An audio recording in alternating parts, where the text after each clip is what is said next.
Thank you, Madam Deputy Speaker, and I thank the Justice Secretary for advance sight of his statement, and I welcome the publication of this important review.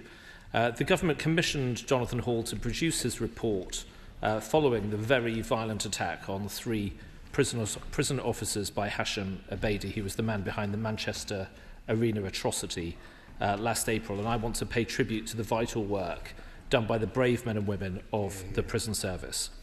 We should be frank about why separation centres are needed. They house the most dangerous and radicalised terrorist offenders in the country. As Charlie Taylor wrote in 2022 after inspecting these centres, they were designed to be used for prisoners from any political or religious viewpoint, but so far they've only been used for Muslim men. That should not be a surprise, because Islamist extremism is by far the gravest threat we face, and attempts to pretend otherwise are not only cowardly, but enormously counterproductive. MI5 says 75% of its counter-terrorism work is focused on Islamists. 61% of terrorist prisoners are Islamists, yet the figures show only 10% of prevent referrals are Islamists. Even today, and I know the Justice Secretary was clear about the Islamist threat, even then he had to caveat his comments by saying extremism in the prison estate takes many forms. Of course it does, but time after time we hear people in positions of authority refer to acts of terrorism, anti-Semitic violence and the poison of intolerance and hatred without the bravery or honesty to name the ideology behind it all. Its name is Islamism, and it has no place in our country. But if we're afraid to be honest about it, we will never defeat it. In prisons, Mr. Hall has previously said that the impact of Islamist groups has been underappreciated for too long by the authorities. He's reported that Islamist gangs in prisons are too often viewed through the lens of good order and discipline, with governors believing they can sometimes provide a degree of calm and stability. He's revealed that prison officers sometimes appeal to the wing emir for their assistance in maintaining good order.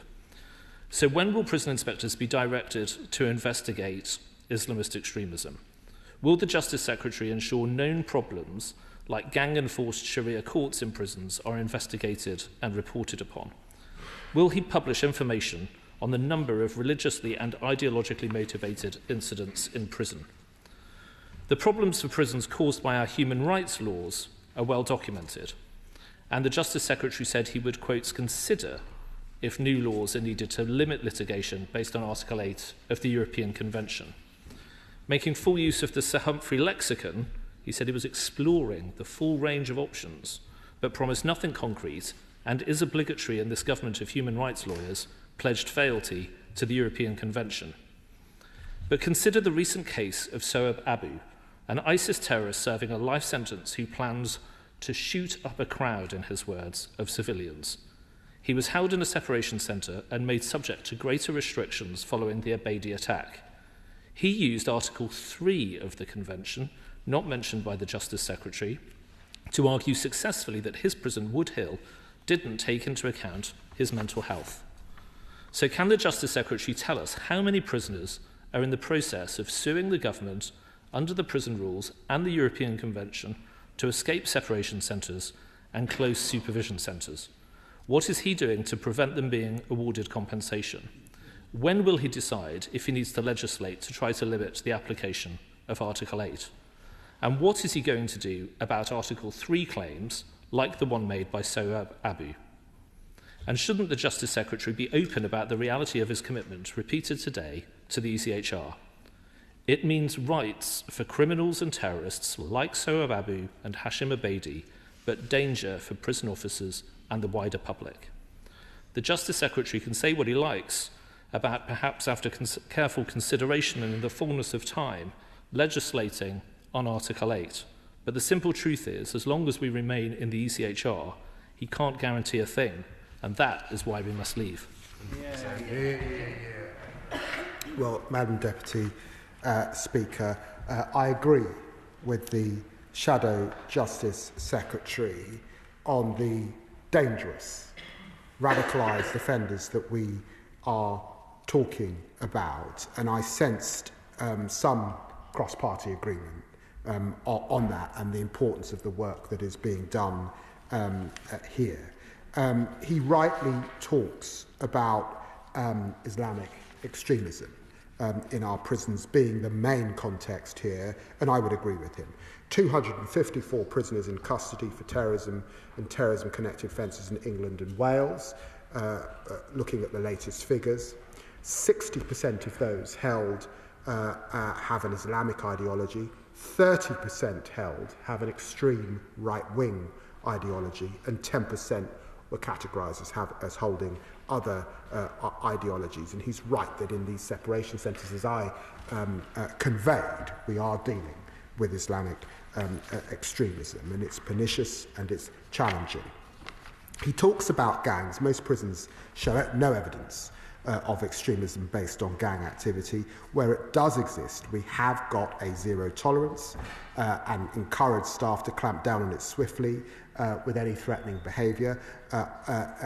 Jonathan Hall talks about the important training that is necessary in this area, and that is why we will be investing in training counter-terrorism specialists and intelligence officers to identify and disrupt gang activity particularly. And our internal assessment, because he talks also of the previous work that was done in this area, our internal assessment is that 208 out of 230 recommendations have been completed when we look at the entirety of other reviews that have looked at counter-terrorism in prison, and some of them he will have commissioned in his time in the Home Office. Only 7 of those recommendations rejected, 15 remain open. All of the open recommendations are from more recent reviews and are being actively worked on. Some of them require legislative changes. Look, we recognise, of course, the use of Article 8 and Article 3 in relation to this group of prisoners, but we are absolutely clear that talk about leaving the European Convention of Human Rights, in the end, a convention that was championed by Winston Churchill, would leave children, the elderly, and many vulnerable victims like those of John Worlboy, the 97 killed in the Hillsborough disaster, British troops who died in Iraq, in the most vulnerable of positions. So we cannot and must not do that. So first, we're looking closely at the guidance, as I indicated, and 2, we will explore legislative obligations. That's a sensitive and detailed work that we must do, because we do it within our existing obligations to the ECHR. Thank you, Madam President. I call the Liberal Democrat spokesperson Jess Brown.